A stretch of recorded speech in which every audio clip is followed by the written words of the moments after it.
Yesterday, I was working on a completely different video, and then the inverter in my shed burned up. I came out here to see what happened, and smoke was coming out of the inverter. This was a catastrophic internal failure, and somehow no breaker tripped. I don't know the exact cause yet. I've documented everything, and I contacted Solis with the photos, operating conditions, and everything else I know.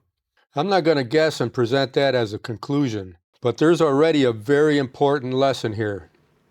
This is exactly why I keep preaching about installing high-power solar equipment outside the house whenever possible. People sometimes act like I'm being overly cautious. This is why. Any piece of electrical equipment can fail. It doesn't matter how expensive it is, what brand name's on it, how well it's worked in the past, or whether it was operating within its rated output. Things fail. Connections fail, components fail, circuit boards fail, contactors fail, insulation fails. Most of the time the protection catches it and everything shuts down safely. But not every failure is a clean short circuit that immediately trips a breaker. Sometimes the failure happens inside the equipment. You can get localized heating, arcing, or a burned connection without drawing enough sustained current through the external breaker to trip it. I'm not saying that's definitely what happened here. That's part of what still needs to be investigated. What I can say is that this inverter was running, the power went out, no external breaker tripped, and smoke was coming out of the unit.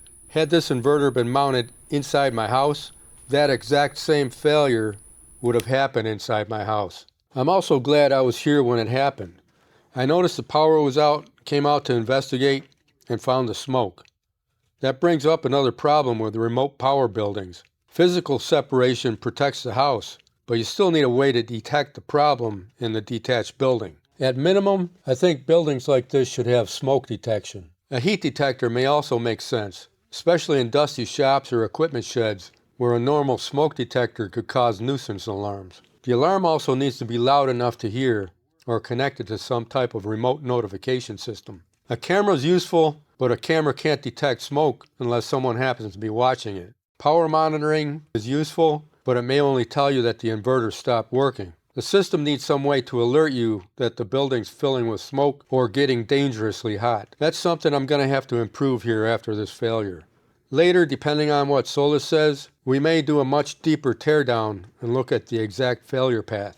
But this first video isn't really about solving the failure. It's about what happened and what we can already learn from it. I've said for a long time that I prefer to keep large inverters and batteries outside the house. Now I've got a burned inverter sitting in front of me that shows exactly why. Physical separation gives you one more layer between an equipment failure and a house fire. Yesterday, that layer may have made all the difference.